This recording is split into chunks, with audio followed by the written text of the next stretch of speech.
যায় ভাগ্নে মদন। হাট বসেছে শুক্রবারে বক্সিগঞ্জে পদ্মা পারে। জিনিসপত্র জুটিয়ে এনে গ্রামের মানুষ বেচে কেনে।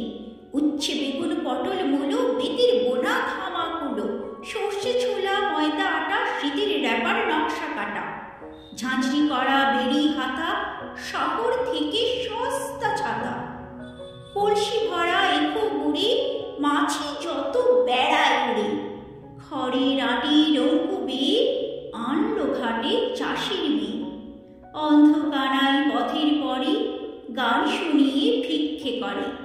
পাড়ার ছেলে স্নানের ঘাটে জল ছিটিয়ে সাঁতার কাটে, জল